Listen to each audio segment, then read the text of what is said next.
जल्लाद को चाबुक मारेगा। मैं कहता हूं कि 4 साल 5 साल आरएसएस के गोदी में रहने के बाद भी 1998 से 2004 तक ममता बनर्जी मेरी नजर में एक सेक्युलर लीडर है। मैं कहता हूं, मेरा साथी दस किया गया, आप उससे मुआफिक होना हो कि आपका मसला है।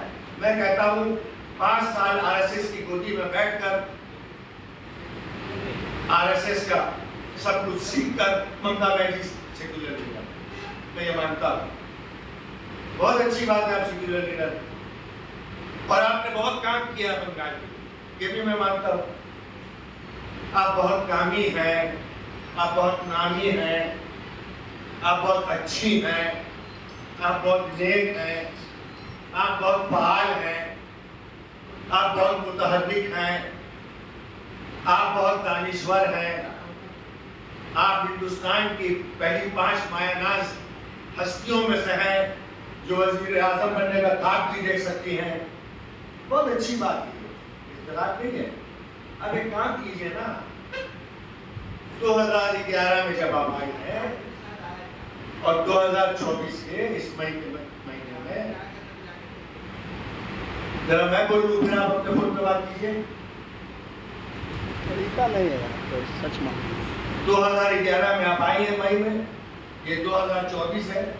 13 वर्षों में आपने बंगाल के लिए जो काम किया, छोड़ दिए मुसलमानों को, एक कोने में रखिए अभी मुसलमानों को,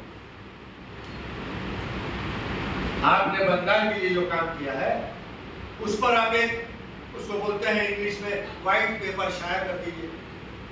मीडिया आपके हाथ में है, उर्दू का सबसे बड़ा अखबार आपके हाथ में है, उसका वकील आपके हाथ में है, इश्तहार आपके हाथ में है, खजाना आपके हाथ में है। फ्री छप जाएगा। 2011 मई से लेकर 2024 मई तक हमने बंगाल की आवाम के लिए 1 2 3 4 5 6 पता नहीं 10,000 20,000 30,000 50,000 1 लाख जितने भी काम किए हो शायद कर दीजिए।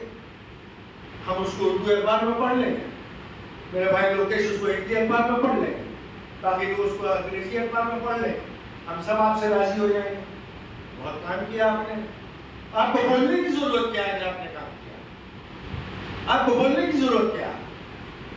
मैं वकील की हैसियत से हरिया फरिया मोहल्ला घूमता फिरता नहीं हूँ। मैं वकील हूँ, मेरे पास आइए, मैं वकील हूँ, मेरे पास आइए। उसको पता हुआ आता है, सबको पता आप बहुत कामी, सबको पता आप बहुत मुताबिक, सबको पता आप बहुत पार है। व्हाइट पेपर शाया कर दीजिए और खुश हो जाएगी, पढ़ेगी, अंधाधुंध वोट देती आई है आपको, जैसे 34 साल बायमास को देती। अभी आपकी भक्त है, पहले उसकी भक्ति, भक्ति में दे देंगे। चाहे वो आपका कोई उम्मीदवार जेल खट के आके वोट मांगे, उसको दे देंगे। चाहे आपके 2 मंत्री अंदर रहे तब भी दे देंगे। चाहे आपके पार्टी में एक भी चोर ना हो तब भी दे देंगे। चाहे आपके 3 मंत्री चोरी के इल्जाम में अंदर रहे तब भी दे देंगे। चाहे आपका पानी भट्टाचार्य चोरी के इल्जाम में, गबन के इल्जाम में अंदर जेल खटे तब भी दे देंगे।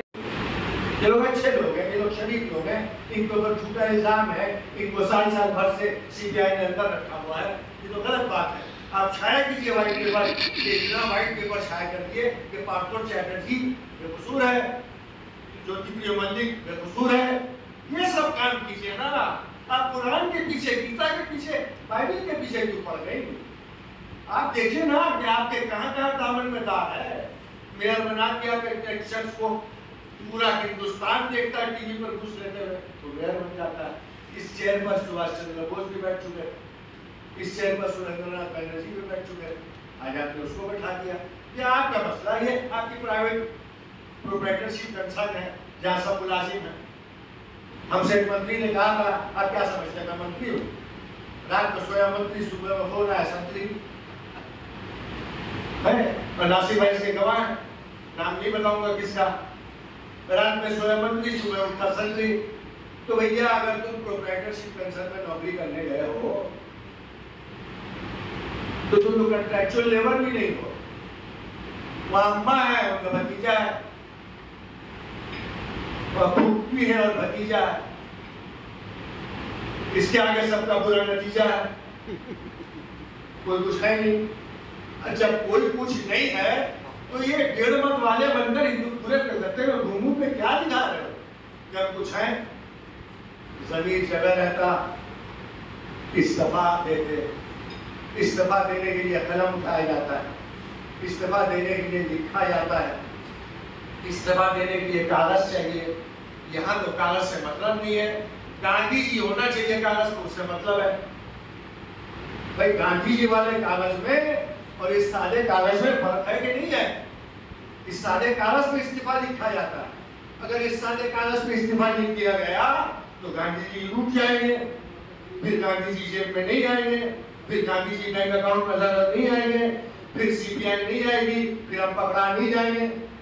सिलसिला चल रहा है, ये साइकिल है, ऊपर जा रहा है, नीचे आ रहा है। क्या मुंह दिखाएंगे ये अल्लाह के हाजिर? अल्लाह जब कुरान जब उनसे सवाल करेगा कि तुम जो कुछ हो रहा था तुमने क्यों आवाज़ नहीं उठाया, तो ये क्या कहेंगे कि भाई हम वो उनका फिक्र था, इनका फिक्र था।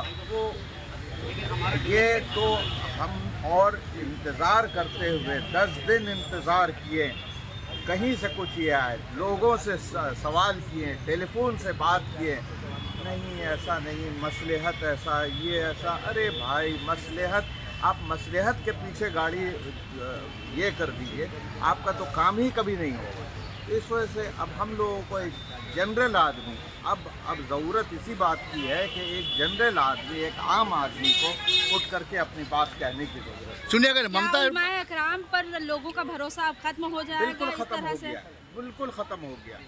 हम तो ये कहेंगे कि अब उलमा कराम का क्या मामला कहेंगे।